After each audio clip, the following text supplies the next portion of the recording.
শুভ সন্ধ্যা বন্ধুরা, কেমন আছে তোমরা সবাই? চলে এসেছি আজকের মিনি ব্লগ নিয়ে। তো এখন দেখো সকাল 6টা থেকে শুরু হয়েছে লাইভটা আজকে। তো সকাল 6টার সময় কাকু চলে এসেছিলো কাজের জন্য। আমি ওনাকে ডেকেছিলাম, যেহেতু আমার বাড়িতে প্রচুর ময়লা আবর্জনা সব জমে আছে, কারণ বাড়ি করার পরে আর সেইভাবে গোছানো হয়ে ওঠেনি। তো সেই জন্য কাকু চলে এসেছিলো। তো আমরা সকালবেলা উঠে দেখো আমার যে বৌমা করবো ভেবেছিলাম যে ডগিটাকে, সেও সকালবেলা চলে এসেছিলো। বিস্কুট দিয়েছি কিন্তু বিস্কুট খায়নি।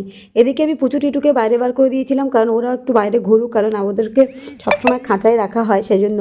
এদিকে দেখতে পাচ্ছ আমার কাজের মাসি, সেও চলে এসেছে, কাজের দিদি, সেও কিন্তু ঘর দোর ঝাটপাট দিয়ে পরিষ্কার করে ফেলেছে, কারণ আমার দ্বারা এগুলো কিন্তু হয়ই না সারাদিন কাজের ব্যস্ততার মাঝখানে। আর আমার পুচকু তো দেখতে পাচ্ছ একবার বৃন্দাবন ঘোরা পুচকু আমার, দেখো কীভাবে টুকটুক করে অনেক দিন বাদ এরকম ঘাসের মধ্যে থাকতে পেরে ভীষণ ভীষণ খুশি হয়েছে। আর সুজি চিনি বারবার বেরিয়ে পালায়, আর ওদের চক্করে আমাদের লাইভ একদম ঝালাপালা, তার কারণেই কিন্তু আজকে অনেকটা টাইম কেটে গেল। এদিকে দেখো গাছ লাগানোর জন্য